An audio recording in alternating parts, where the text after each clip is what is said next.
Dan mudah-mudahan Allah senantiasa meridhoi apa yang menjadi ibadah kita semua. Al-Fatihah.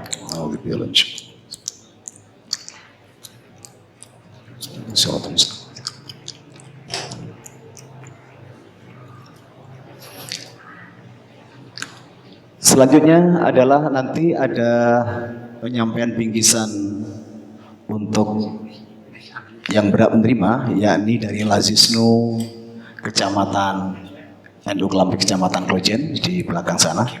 Dan kita akan segera dengarkan bersama tausiah yang akan disampaikan oleh Al-Ustadz Kiai Haji Athoillah Wijayanto.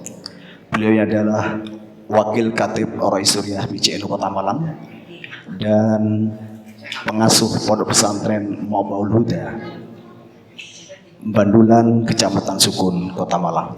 Kepada beliau kami haturkan.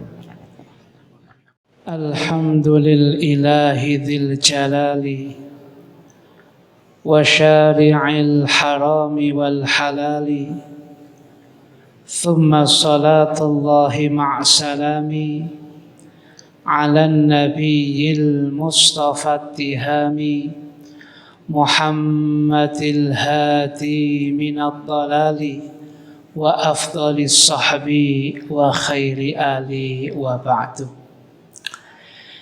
فإلى حضرة النبي سيدنا محمد صلى الله عليه وآله وصحبه وسلم خصوصا إلى جميع مشايخنا وأساتذتنا وعلمائنا المخلصين العاملين وجميع ساداتنا العلويين وجميع ساداتنا الصوفية وعلمائنا الشافعية وجميع المحدثين والمفسرين وأسلافنا الصالحين وجميع مؤسسي نهضة العلماء.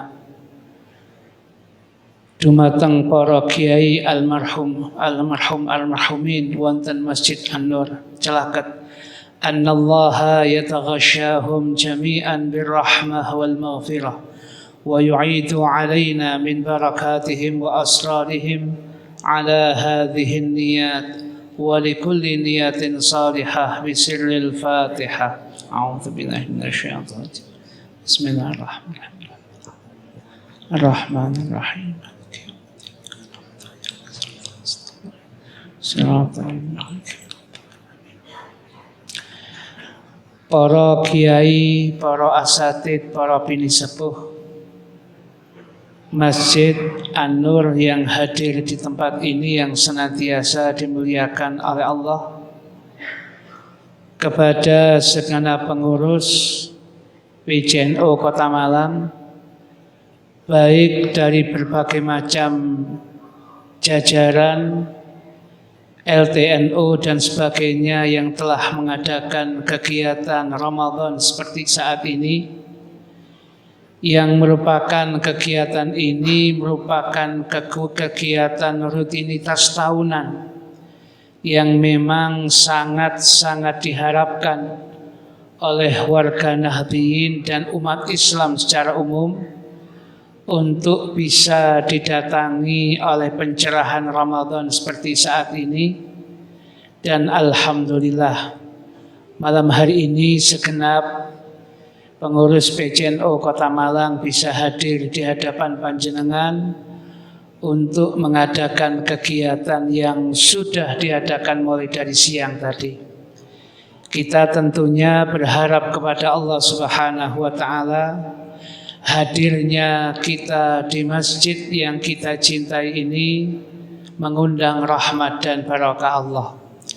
Lenggaipun kulon jenengan di masjid yang kita cintai ini, semoga menjadikan manfaat dunia dan akhirat bagi kita. Dan tidaklah kita pulang dari masjid yang kita cintai ini kecuali dosa-dosa kita diampuni oleh Allah. Segala hajat-hajat dunia akhirat kita dikabulkan oleh Allah. Dimantapkan akidah Ahlus Sunnah wal Jamaah kita, dimantapkan ilmu kita untuk senantiasa ittiba Kanjeng Nabi Muhammad sallallahu alaihi wasallam dengan mengikuti para ulama-ulama kita yang tentunya kita berharap kepada Allah, kita berharap keridhaan Allah Subhanahu wa taala. Amin amin ya rabbal alamin. Hadirin hadirat sekalian yang dimuliakan oleh Allah Subhanahu wa taala.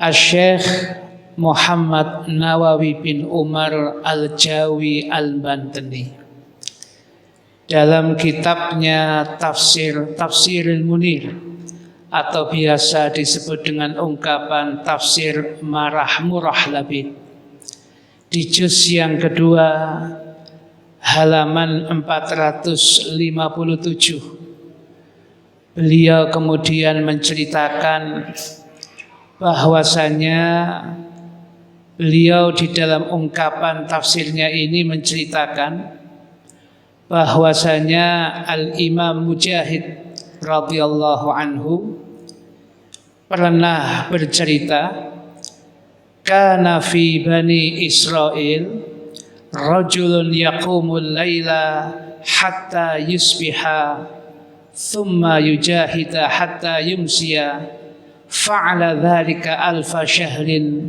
fata'ajjaba Rasulullah sallallahu alaihi wa alihi wa sahbihi wasallam wal muslimuna min dhalika fa anzalallahu hadhil ayah ay lailatal qadri li ummatika khairan min alfi syahr lidzalikal israili ila akhir kisah. Hadirin hadirat sekalian, Imam Mujahid menengkakkan memberikan tahu kepada kita ada satu kisah. Suatu ketika Kanjeng Nabi Muhammad sallallahu alaihi wa alihi wasallam mendapatkan kisah dari malaikat Jibril dan kemudian diceritakan kepada sahabat-sahabat beliau. Ada seorang rajulun Israili, seorang laki-laki di zaman Bani Israel dulu. Setiap malamnya dia bisa melakukan tahajud qiyamul lail sampai 1000 malam. Siangnya digunakan untuk kemudian jihad fisabilillah.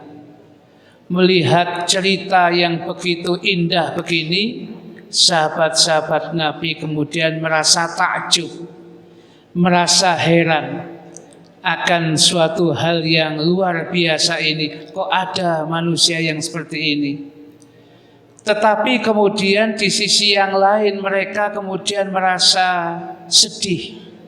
Sebab kalau kemudian laki-laki ahli ibadah di kalangan umat Bani Israel ini bisa melakukan ibadah yang sebanyak itu, memang usianya mereka panjang-panjang ribuan tahun. Dibandingkan umat Gusti Kanjeng Nabi Muhammad sallallahu alaihi wasallam, ma baina sittin aw sab'in wa aqalluhum man yajuzu dzalik. Usia umat kemudian usia umat Gusti Kanjeng Nabi niki antara swidak 70 80 niku pun boten kathah. Swida kadang-kadang pun bablas dan samaan 70 bablas dan kuburan kasih 80 kuburan mergan. Nah biasanya sudah tidak panjang usianya. Seandainya kemudian Nabi kemudian merasa bersedih, sepanjang-panjangnya kemudian umur kita kalau cuma 80, sebanyak-banyaknya ibadah yang kita lakukan, boten saged mengungguli ibadahnya umat Bani Israel kados tiang ahli ibadah. Malamnya digunakan tahajud qiyamul lail, siangnya digunakan mujahid jihad di jalan Allah. Allah Subhanahu wa taala tidak rela kalau kekasihnya bersedih. Akhirnya kemudian Allah Subhanahu wa taala memberikan kepada umat ini hadiah yang luar biasa yang disebut dengan ungkapan Lailatul Qadar, malam kemuliaan yang di dalam ungkapan bahasa Al-Quran sendiri, Lailatul Qadri khairun min alfi syahr. Apabila kula panjenengan pas mendapatkan Lailatul Qadar dalam ibadah, maka ibadah yang kita lakukan khairun, lebih utama daripada 1000 bulan yang sudah dilakukan oleh hamba Allah dari zaman Bani Israel ini. 1000 bulan yang lebih utama daripada 1000 bulan yang dilakukan di luar yang lainnya. Oleh karena itu, hadirin hadirat sekalian yang dimuliakan oleh Allah, tidak lama lagi kita akan memasuki 10 hari yang terakhir. Artinya bisa jadi yang namanya Ramadan tinggal 10 hari lagi. Oleh karena itu, jangan sia-siakan 10 hari Ramadan yang terakhir ini. Kalau 10 hari yang pertama kita kurang semangat, bisa jadi kula jenengan berharap 10 hari yang kedua. Kalau kemudian 10 hari yang kedua ini masih kurang semangat, kita bisa mengandalkan 10 hari yang terakhir. Tapi kalau yang 10 hari yang ketiga, 10 hari yang terakhir kula panjenengan kurang semangat, pun tek bunade. Pun boten wonten malih 10 hari yang keempat, bulan yang lain dah. Oleh karena itu, jangan sia-siakan ini. Dan menurut Al-Imam Ibnu Hajar Al-Asqalani dalam karya tulisnya Fathul Bari Syarah Sahih Al-Bukhari, beliau menjelaskan kapan sebenarnya datangnya Lailatul Qadar itu. Khilaf, beda pendapat di antara ulama, kurang lebih sampai 48 pendapat. Tetapi kalau 48 pendapat lebih niku, kalau kemudian diklasifikasikan, dikumpulkan, semuanya banyaknya mengarah yang terjadi jatuhnya Lailatul Qadar itu pada bulan suci Ramadan. Kapan datang pasnya memang disembunyikan oleh Allah, bisa di awal, bisa di tengah, tapi kebanyakan 10 hari yang terakhir kita akan menghadapi itu. Mugi-mugi kula panjenengan dimudahkan oleh Allah untuk mendapatkan pas ibadah pada malam Lailatul Qadar. Amin amin ya rabbal alamin.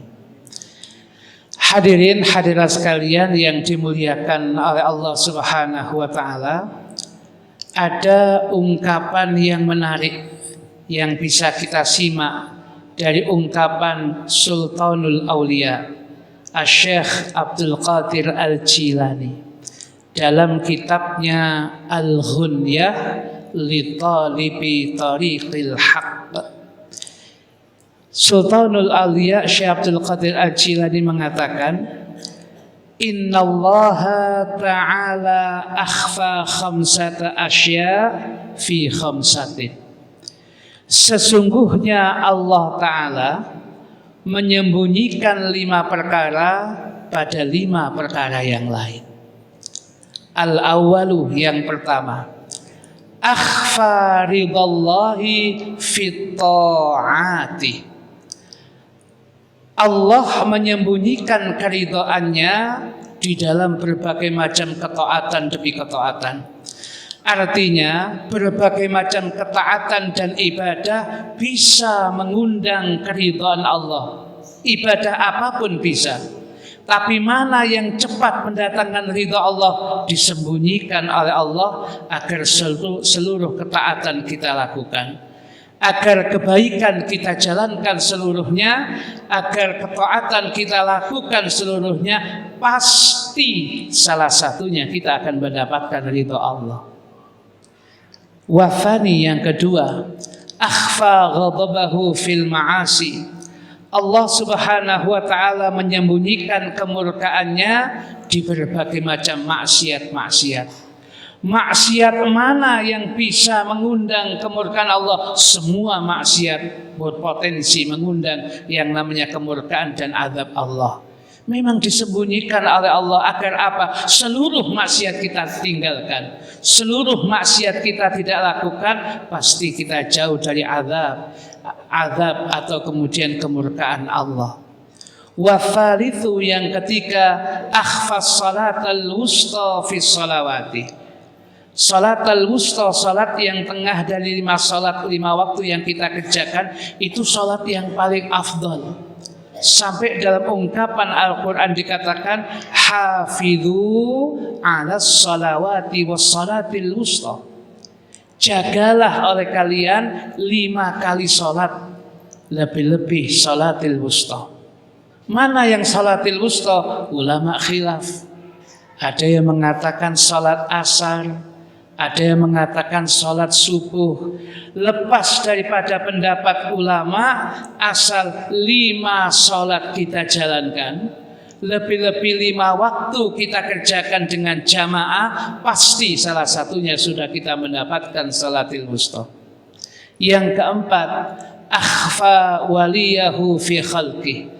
Allah menyembunyikan kekasihnya, wali-wali Allah, fi khalqih, di dalam makhluknya. Ada wali Allah itu yang masyhur, yang terkenal. Al-Habib Abu Bakar Gresik terkenal. Al-Maghfurlah Mbah Kiai Hamid Pasuruan ma'ruf masyhur dengan kewaliannya. Al-Habib Saleh Tanggul Jember ma'ruf terkenal dengan kewaliannya. Mbah Kiai Muksin Makbul terkenal dengan kewaliannya. Tetapi yang banyak, yang mastur tersembunyi. Banyak hamba-hamba Allah, bahkan ada yang merasa dirinya masih belum apa-apa, tapi hakikatnya Allah mengatakan itu waliku, itu kekasihku. Padahal dia menjalankan ibadah, pokoknya dia jalankan secara acak. Hadirin hadirat sekalian yang dimuliakan oleh Allah, disembunyikan, kebanyakan disembunyikan ini supaya apa? Bagi kita jangan mudah-mudah menjatuhkan nama baik orang lain. Jangan mudah mengambil hak orang lain. Jangan mudah menzalimi orang lain. Jangan mudah menyakiti orang lain. Siapa tahu yang kita sakiti, kita zalimi, kita jatuhkan namanya, kita ghibah, ternyata itu wali min awliyaillah, kekasihnya Allah. Padahal dalam hadits qudsi Arba'in An-Nawawiyah mengatakan, siapapun yang memusuhi wali-wali Allah, aku umumkan perang kepada orang yang seperti itu. Itu firman-Nya Allah dalam hadits qudsi. Sangat bahaya sekali. Makanya jadilah orang-orang yang bisa menghormati semuanya, bisa memuliakan semuanya, bisa menghargai setiap orang, siapapun bisa kita hargai, supaya kita selamat dari ungkapan hadis yang menakutkan tadi. Asal setiap orang kita berikan haknya secara proporsional, yang tua kita muliakan, yang muda kita sayangi dan beri kesempatan, insya Allah itu adalah merupakan sikap dan sifat yang baik. Hadirin hadirat sekalian yang dimuliakan oleh Allah, wali-wali Allah yang disembunyikan itu bagi yang bersangkutan, supaya tidak kemudian menjadi jumawah dan angkuh. Oh, saya sudah menjadi wali min auliyaillah. Saya sing lihat orang apa-apa ini. Saya alhamdulillah pun wali. Begitu kesombongan, keangkuhan itu akan menjadikan kemudian dia terpuruk di hadapan Allah. Biarlah begitu kemudian dia menjadi ahli ibadah. Hanya Allah jua yang tahu. Hadirin hadirat sekalian yang dimuliakan oleh Allah, Sayyidut Tabi'in, pemimpin tabi'in, Uwais Al-Qarani, bukan manusia yang viral, terkenal, bukan. Tapi Nabi tahu karena diberitahukan malaikat Jibril.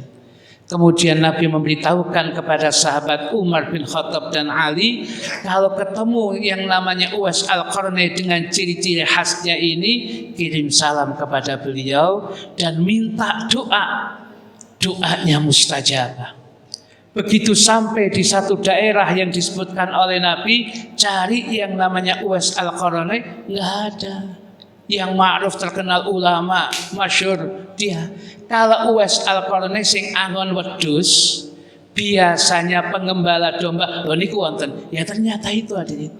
Ternyata di kalangan orang awam dia adalah dikatakan orang yang tidak ada makomnya. Tetapi di petala langit kemudian dia terkenal dengan panjatan doa dan ibadahnya yang tiap detik naik ke atas. Kenapa dia bisa hebat begitu? Sebab birrul walidain, baktinya kepada kedua orang tuanya, lebih-lebih kepada ibunya. Itulah wali-wali Allah yang disembunyikan. Jangan-jangan yang duduk ini juga ada wali-wali, wali murid, wali-wali daya, wali mukminin, amin. Hadirin hadirat sekalian yang kemudian yang kelima yang dikatakan oleh Sultanul Aulia Syekh Abdul Qadir Al-Jilani kaitannya dengan kita, akhfa lailatul qadri fi syahri Ramadan. Allah menyembunyikan datangnya Lailatul Qadar itu di dalam bulan Ramadan. Kapan pasnya Lailatul Qadar? Bisa di awal, bisa di tengah, bisa di akhir, tapi disembunyikan supaya apa?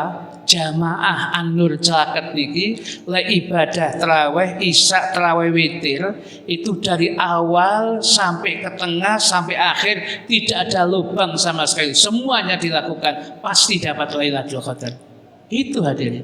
Kalau dikatakan Lailatul Qadar nanti insya Allah datang malam 17. Waduh, malam 17 jamaah An-Nur mboten cekap, ibu-ibu sampai mriko, bapak-bapak sampai dalan-dalan apa memburu Lailatul Qadar.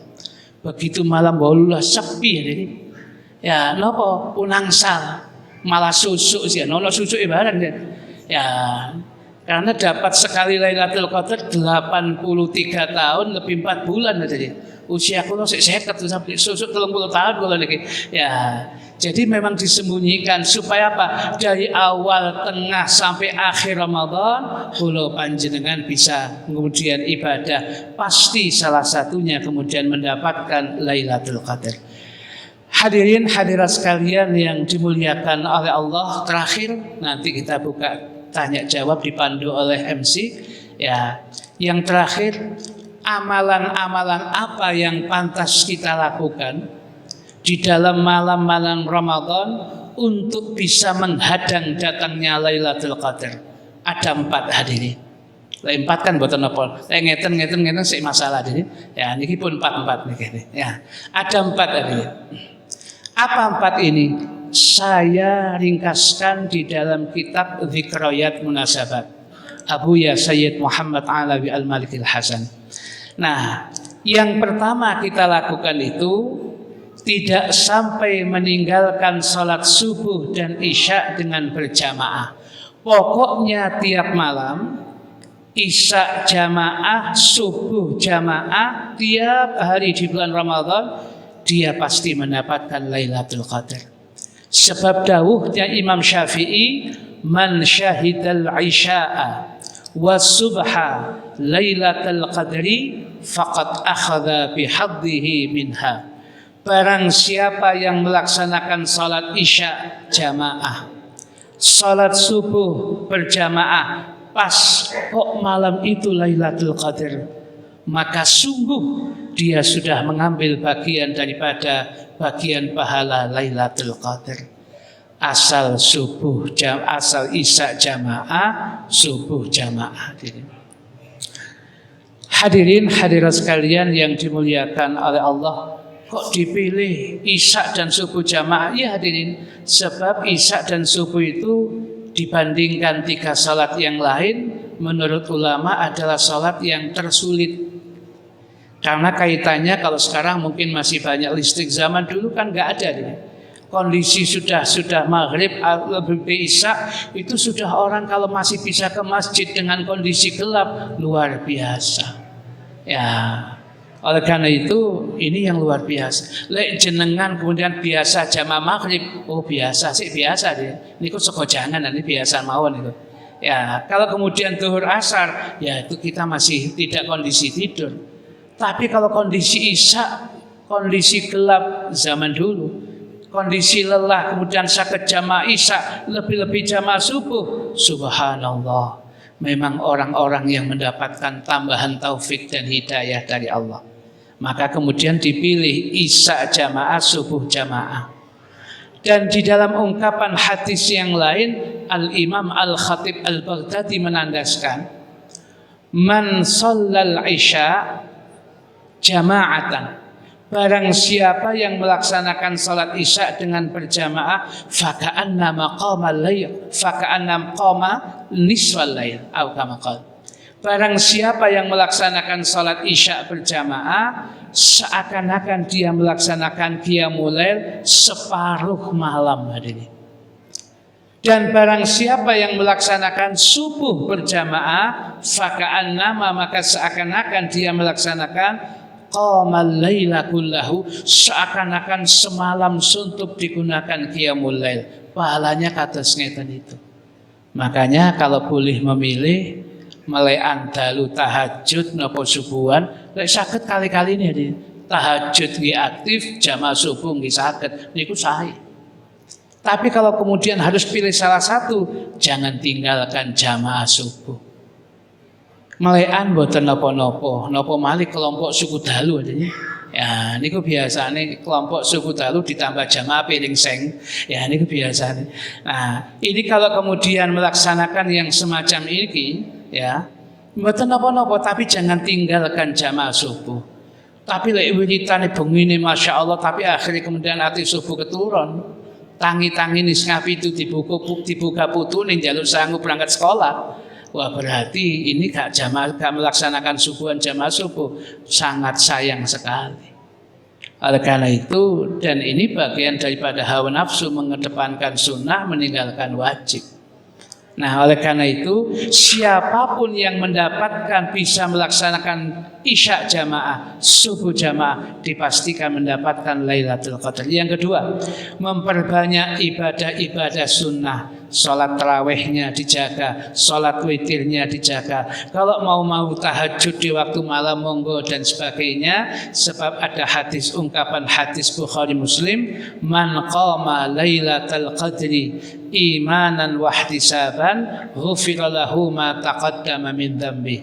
Barang siapa yang melaksanakan qiyamul lail, sholat malam, pas malam itu kebetulan Lailatul Qadar, dia lakukan dengan dasar iman, dia lakukan dengan ihtisaban, mengharapkan ridha Allah, dosa-dosanya diampuni oleh Allah, dosa-dosanya yang lalu diampuni oleh Allah. Kemudian yang ketiga, perbanyak doa semampu kita. Yang bagus doanya adalah doa al-'afw, minta permohonan ampun kepada Allah. Dan yang kedua, minta afiyah, al-afiyah as-salama fit dunya wal akhirah minal fitan wal masaib.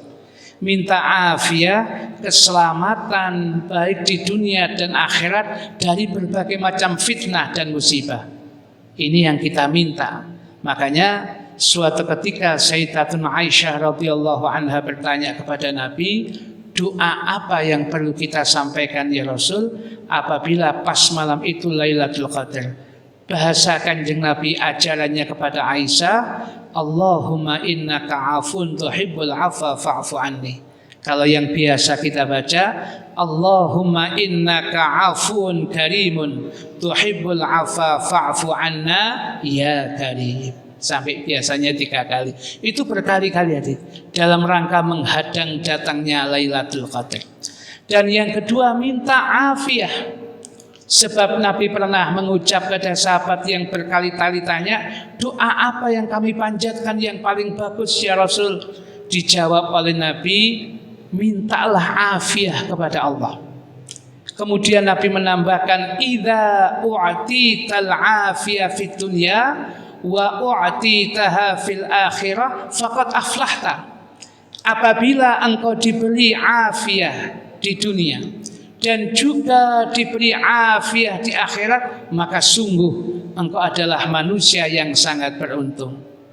Maka dulu ketika ada guru kita bersama, Al-Maghfurlah Al-Ustadz Al-Habib Said Al-Walid Tanjung, senantiasa mengajarkan kepada kita selepas ketika berdoa, mengakhiri doa mesti dengan ungkapan Allahumma inna nas'alukal afwa wal afiyah wal mu'afata daimah fid dini wad dunya wal akhirah bi rahmatika ya arhamar rahimin. Monggo ping 3. Allahumma inna nas'alukal afwa wal afiyah wal mu'afata daimah fid dini wad dunya wal akhirah bi rahmatika ya arhamar rahimin.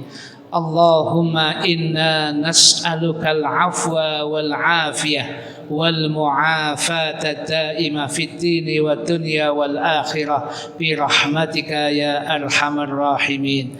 Allahumma inna nas'alukal afwa wal afiyah wal mu'afata daimah fid dini wad dunya wal akhirah bi rahmatika ya arhamar rahimin. Kula jak ping 3 niku sing ngantuk cek mara melek niki. Sedangkan yang keempat sekaligus mengakhiri apa yang kita bisa sampaikan ini, yang keempat untuk menghadang datangnya Lailatul Qadar, memberikan takjil atau makanan berbuka kepada orang yang berbuka puasa di dalam bulan Ramadan. Sebab ada hadisnya riwayat Abu Ya'la yang mengatakan begini hadisnya. Man fattara sha'iman fi Ramadan min kasbin halalin. Barang siapa yang memberikan berbuka puasa kepada di dalam bulan Ramadan, kepada orang yang sedang berbuka puasa diberikan makanan, dia berikan minuman semampunya yang dia bisa berikan. Makanan minuman itu yang dia berikan itu min kasbin halalin.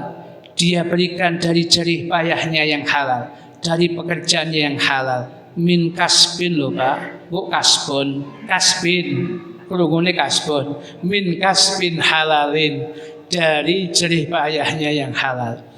Kalau dia sampai kemudian memberikan takjil berbuka itu, 3 hal yang dia dapatkan kaitannya dengan Lailatul Qadar. Yang pertama, sallat alaihil malaikatu layali ramadhana kullaha. Malaikat kemudian bersalawat, beristighfar, memohonkan ampun kepada orang yang memberikan takjil niku wau dari malam itu sampai malam-malam Ramadan berikutnya, sampai berakhirnya Ramadan. Subhanallah. Yang kedua, wasafahahu Jibrilu lailatul qadri. Ketika pas malam datang Lailatul Qadar, maka malaikat Jibril berkenan memberikan musafahah, jabatan tangan kepada siapapun yang tadinya memberikan takjil itu. Kalau datang Lailatul Qadar, dia mendapatkan musafahah, jabatan tangan Jibril. Bu, kula tanglet Bu, jenengan purun apa mboten disalami malaikat Jibril? Purun apa mboten Bu? Milih Jibril apa Israil? Oh Jibril, oke. Lah Israil aja dhisik Ustaz, durung ya. Nah, ketika datang malam Lailatul Qadar, dia mendapatkan musafahah, jabatan tangan dari Jibril. Subhanallah, luar biasa.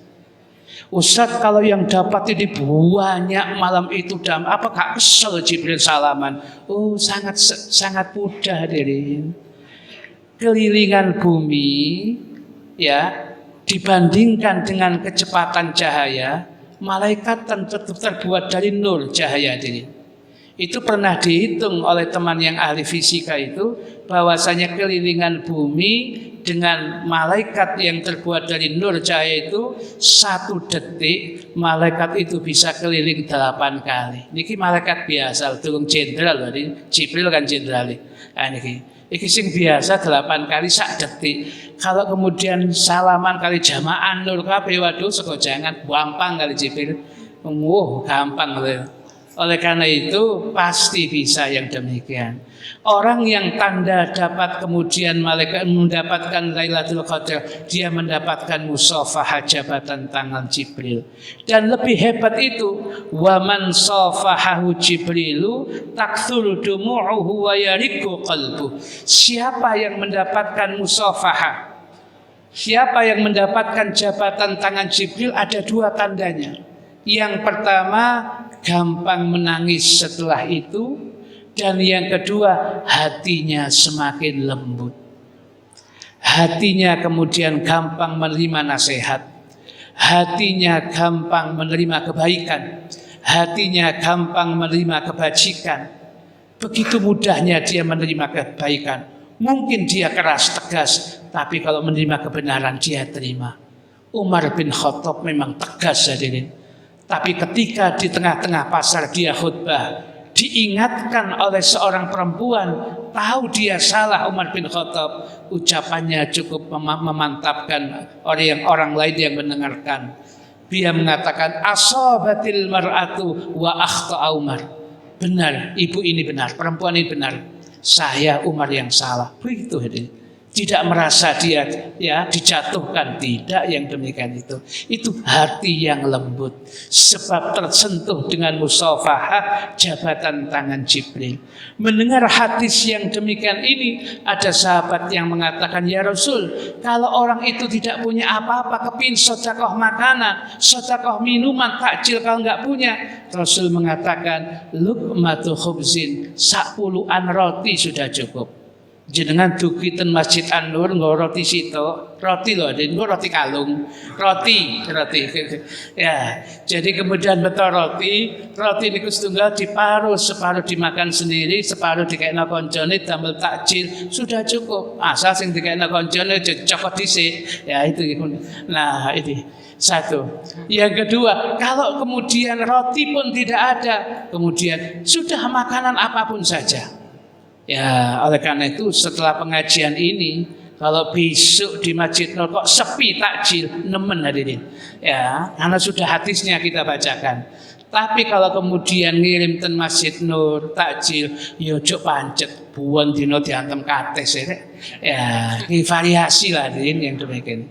Nah, kalau kemudian makanan enggak ada, sudah seteguk susu. Seteguk susu pun tidak ada ya Rasul.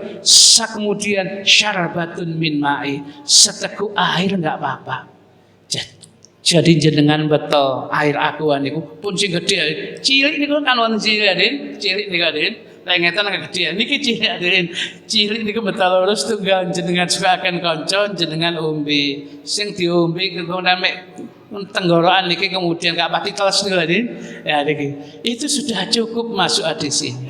Betapa mudahnya orang bisa memburu Lailatul Qadar itu. Dengan apa? Berbagi dengan yang lainnya, dengan kemampuan kita masing-masing. Hadirin hadirat sekalian yang dimuliakan oleh Allah, sebenarnya tentang Lailatul Qadar masih banyak yang perlu kita bahas, tapi waktu hadirin insyaallah cukup yang ini bisa kita sampaikan. Kurang lebihnya mohon maaf, saya kembalikan kepada beliau MC kita Ustaz Damanuri. Wallahu a'lam bishawab. Alhamdulillah matur suwun Ustaz Athoillah.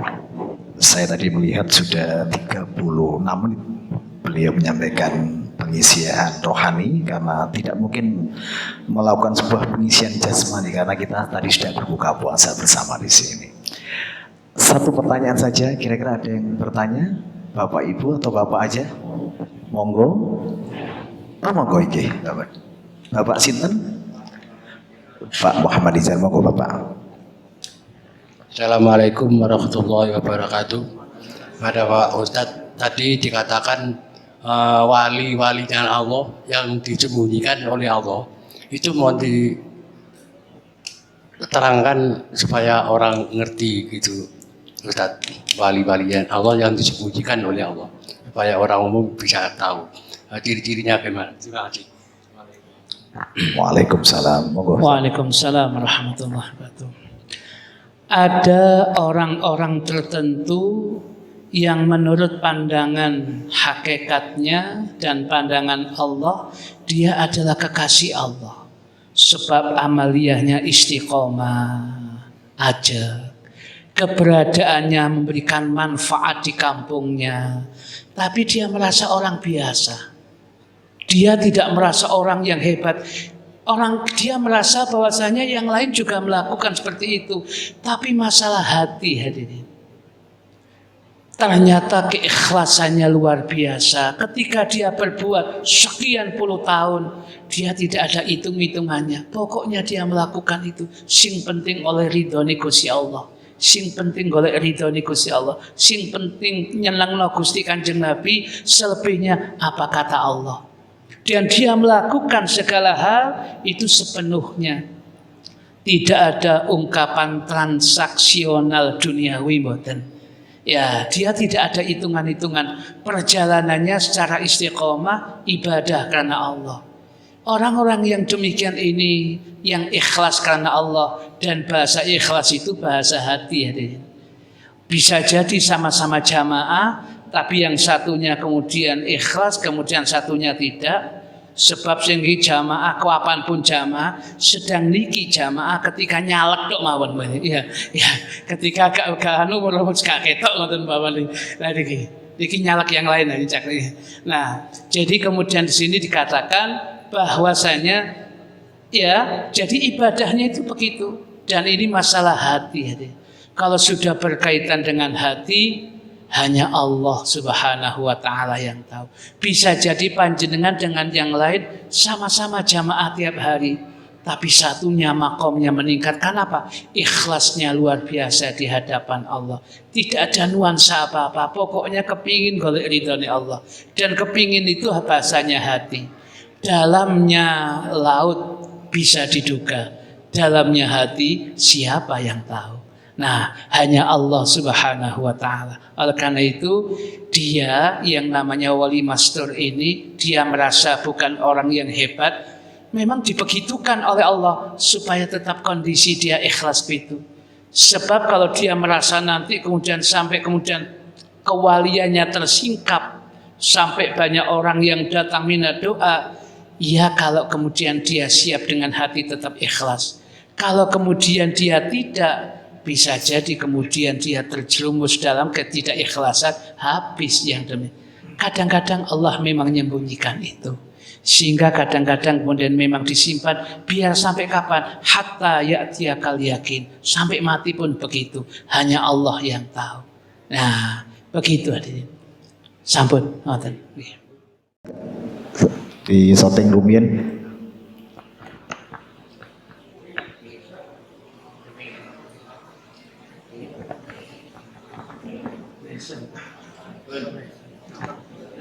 Ramadan itu seperti bunga. Ramadan itu seperti bunga langka yang mekar setahun sekali.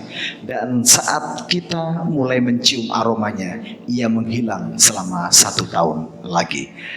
Kami akhiri kupat tutui santen menawi lepat nyuwun ngabutan. Wallahul muwaffiq ila aqwamit thoriq. Wassalamualaikum warahmatullahi wabarakatuh.